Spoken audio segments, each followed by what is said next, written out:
before you ask, yes, I did make my own tank top. My name is Carlin, and today's video is going to be meal planning simplified and how I'm going to be making it really easy for myself. So, I'm going to start with the backstory of how meal planning has gone for me in the past, which has been making like a list of meals, making a list of themes for meals for the days of the week, but then never actually cooking the meals.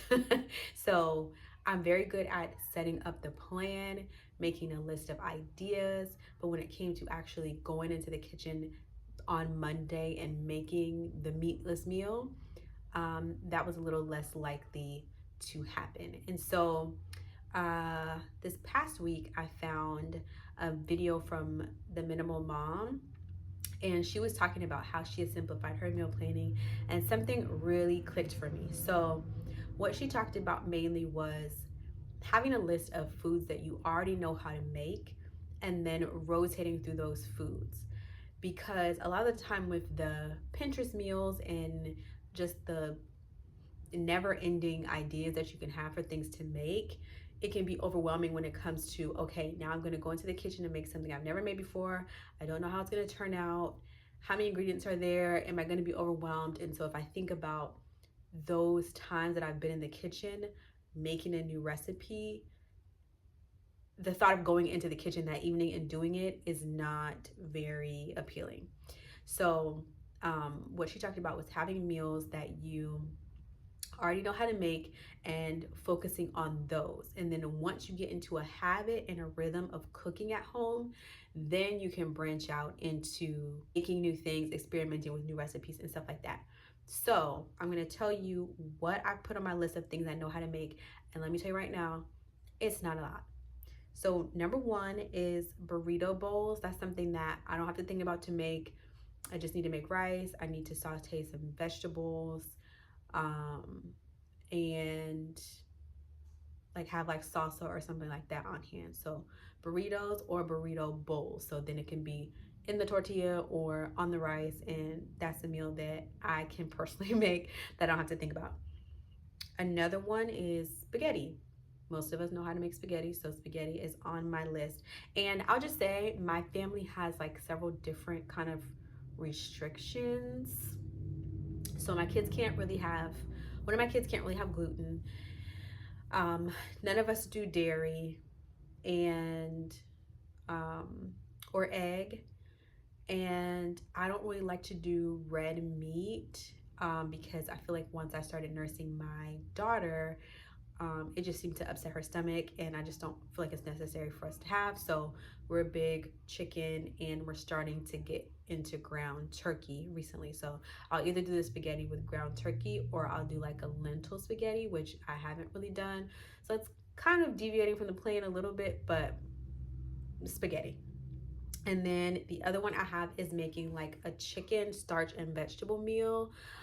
So obviously that's not something you really have to think about. As long as you season the chicken and the potatoes and the vegetable that you're having, then it's a pretty straightforward meal. Something I am looking into doing with when it comes to that meal is cooking it all on a sheet pan, because I'm not a big fan of standing in front of the stove. I just don't like it. So those were the three. So I think she originally said 10. Those are the three things that I kind of already know how to make and don't have to think about. So what I moved on to, instead of, I guess, just rotating 3 meals, because that sounds like I would get sick of them very quickly. So what I moved on to was looking up recipes that are simple. So this is my second little hack that I'm using. And so I've always been a person that Googles simple, easy, quick. Like if I'm looking up a recipe, it's gonna start with easy chicken fajitas, simple banana bread recipe, so I've always done that. But something I haven't done before was looking at the actual ingredient list. So that is the new thing I'm going to be doing. or not even gonna be doing, but that I did when it came to searching for the recipes that I'm gonna use that are gonna be in my rotation. So because I didn't have that many recipes that I knew, I went to searching for recipes that were simple but also had very few ingredients, so that once I make them a couple of times, then I will be used to the ingredients because there's not a lot of them, and it will become a recipe that I know without having to look at it. So the things that I added as a result of that query was stir fry. So like a obviously stir fry, you don't need a recipe, but there's like a teriyaki glaze sauce that goes into it, so something like that. And then the other thing I added was turkey burgers. And so I found a turkey burger recipe that literally has like turkey, Worcestershire, maybe like some two other seasonings, like 4 ingredients, and you can have turkey burgers. So that's really easy. And then I would probably pair that with something like potatoes or kind of starch, sweet potatoes, whatever. So again, that's still only 5 recipes so far, but it's definitely more than I had before I started. And I will just keep you guys updated on how it's going, because I really want this space to be somewhere that I'm experimenting, that I'm not coming with it presented perfectly or perfectly done, but I'm just putting it out there, hoping that it's something that will help you, and that we can kind of grow in these areas together. So that is where I am. I am making a plan for meal planning. I've got those 5 recipes that I'm gonna start rotating. I'm gonna be looking for more recipes. And so if you have any simple, quick recipes that you really love, please comment them below. There's one thing I forgot to add that is my 3rd kind of hack that I'm gonna be doing is, and this is definitely gonna be an experiment because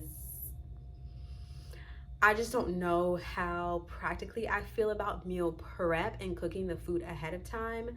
But I have learned about myself that a lot of the time when I cook right leading up to time to eat, I don't really want to eat that thing, or it's just kind of stressful, honestly. So I'm either going to experiment with making the meal like at breakfast time. So when I'm in the kitchen making the kids breakfast and I'm already in there, that I will get started on dinner, or trying to do like a prep day, like a day on the weekend, maybe Sunday, make the meals ahead of time and then only have to reheat them each evening. I mean, that sounds like a dream. Or even if I had to make one thing, like if I need to saute some vegetables on the stove, then I can do that evening of.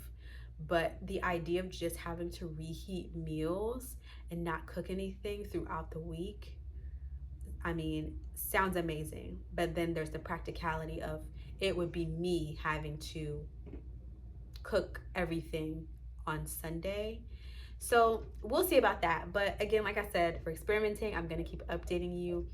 So thank you so much for watching, and I'll see you in the next one.